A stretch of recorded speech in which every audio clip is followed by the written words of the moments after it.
Hi everyone, welcome back to my channel. My name is Precious and I am in Japan at the moment.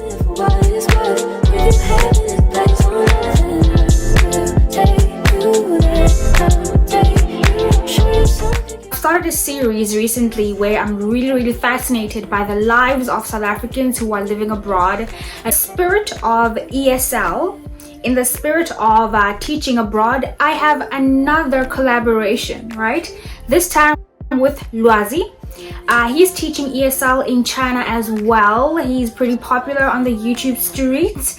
And guys, if you see his apartment is so beautiful. It's so spacious. It's so like the aesthetic. It's giving what it's supposed to give. But anyway, without further ado, please subscribe, please like, comment down below if this is the type of videos that you enjoy, if you want me to do more, if you want me to reach out to more people. Please also leave a suggestion of who you would like me to interview next. Trust me, I can see your comments and I am writing it down. Alright guys, so let's get started. So hi Lwazi, thank you so much for making time. Thank you so much for agreeing to collaborate with me. Thank you so much for allowing me to come into your life and space and ask you these questions. So please introduce yourself. Where in South Africa are you from? Hello, my name is Lwazi. I am from Durban, South Africa. I currently live in Taizhou City in Jiangsu province in China, and I have been living in China for the past 9 years. Next question, Lwazi, I would like to know, are you teaching through a private company, a public government company, or how did you get your job in China basically? I currently teach at an international private school. I'm not really in a specific program, but I am employed by my current school, which is an international school. Without divulging too much information, is your company similar to the JET program? I wouldn't say it's a program, and it's not similar to the JET. It's not similar to the JET program. Does your company help you with relocation services? How did you go about the whole finding a place to live? I think because I wasn't really new to the city, in the country, I didn't really get any help in terms of helping me find an apartment. I just had to find it by myself, and also my colleagues had already rented apartments. They just forwarded me the contact details of their rental agency, and I was able to find an apartment by myself. But however, if you are struggling and you need help, I'm sure they could have helped me, but I didn't really need that service from them. So yeah, I found my apartment for myself. I would like to know, is your apartment subsidized? Because I know that with the JET program, our apartments are not subsidized, especially if you live in Tokyo. But I've heard of other ESL people in South Korea, in China, saying that they get fully furnished apartments, which is a kind of a subsidy in my eyes because oof. Okay. But is your apartment subsidized that side? Yes, my apartment is subsidized by the school. We get around 1,500 RMB. I'll put it in the description box below how much it is in rands. So yes, we do get a subsidy every month. So regarding moving or living in China, living as a South African abroad and teaching, was it initially easy or hard to make the move of living in China? Because you've been there for 9 years. I mean, you are basically almost a resident now, almost a citizen. So, but I mean, initially. It wasn't really a difficult move coming to China, because when I eventually came back to work, I had already been living in China for the past 6 years. I was studying here, so it was easier for me to just pack my bags and come back here. It felt like I was returning back to my second home. Yeah, so it was just an easy move for me. So Lwazi, you have a medical degree, so you are an actual doctor, which is amazing. But I want to know, if you have a medical degree and you are a doctor, why choose ESL? Why choose to teach in China? That's so amazing. That's so fascinating. Yes, I'm a doctor and I chose to do ESL. Initially, it was just like a gap year for me. I was just going to be here for a year, traveling while teaching. And then the global pandemic happened and I decided to stay on and just continue doing teaching. China just felt like an easy option because I'd been living in the country. I knew how to communicate, to speak the language. I knew how to speak the language with people here, and I was accustomed to the lifestyle and the culture here, so it just felt like an easy option for me. I want to ask, maybe this is a little bit controversial, or maybe not controversial, but maybe it's a little not that straightforward. But do you think that the ESL industry is saturated? Or do you think, you know what, no, there's no such thing as or do you think, no, there's no such thing as that there is a seat at the table for everybody? Or is there enough for people at the table? Is there a seat for people at the table? Or do you just think that, oh my gosh, this ESL industry is so saturated? I'd love to hear your thoughts on that.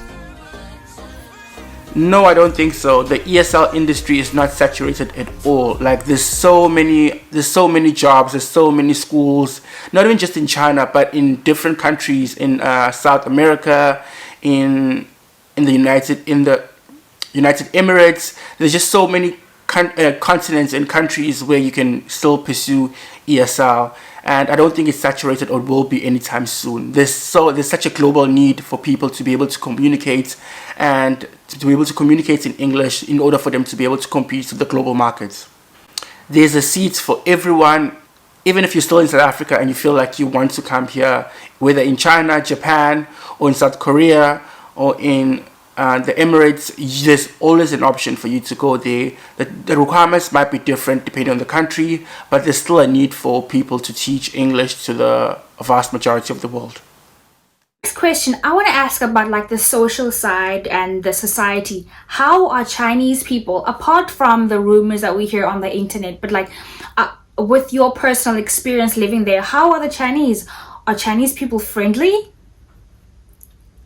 The Chinese community, I feel like they're very friendly, but it also depends on the city that you live in. If you live in smaller cities, you tend to find that most of the Chinese people, they're more friendly because they don't really see a lot of like foreigners. And when you move to bigger cities, they tend to be more colder because they're used to seeing foreigners, and even the culture there is quite different. But overall, I guess it depends on the people that you meet on an average day. Like you'll find people that are more friendly as well as people that are not really friendly. But overall, I would say that China is generally a friendly country, and the people are welcoming. They always want to make friends or to interact with foreigners. Also, I want to ask about friendships. Is it easy to make friends with local Chinese people? And also, is it easy to make friends with other expats over there?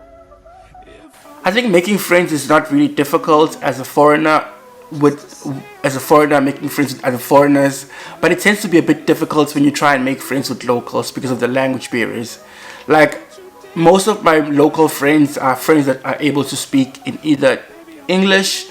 Most of the time when I meet people, locals that don't really know how to speak English, it's difficult to like build a connection because there's a language barrier, obviously. But also, like sometimes we don't really stay in one place for a long time, so that might also contribute to making friends. You are posted in one city for 1 year, and then your contract ends, and then you move to a different city.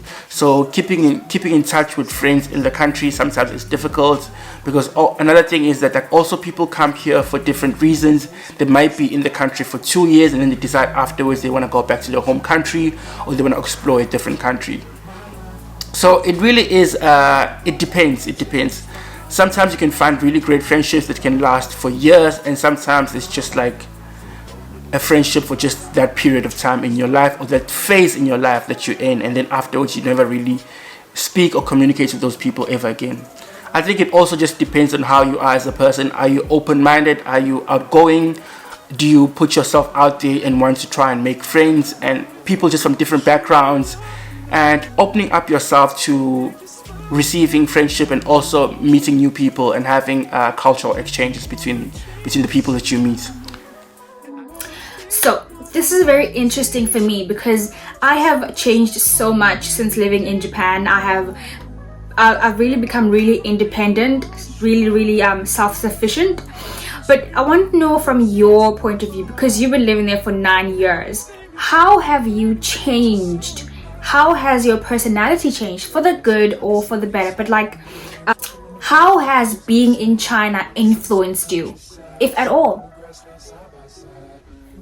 I've been living in China for the past 9 years, and I would say that like China has definitely influenced me in mostly good ways. Like, I know how to be independent, I know how to manage my finances, I've learned how to speak a foreign language. I think also what it has done for me is that it's opened my mind to different cultures, different ways of living.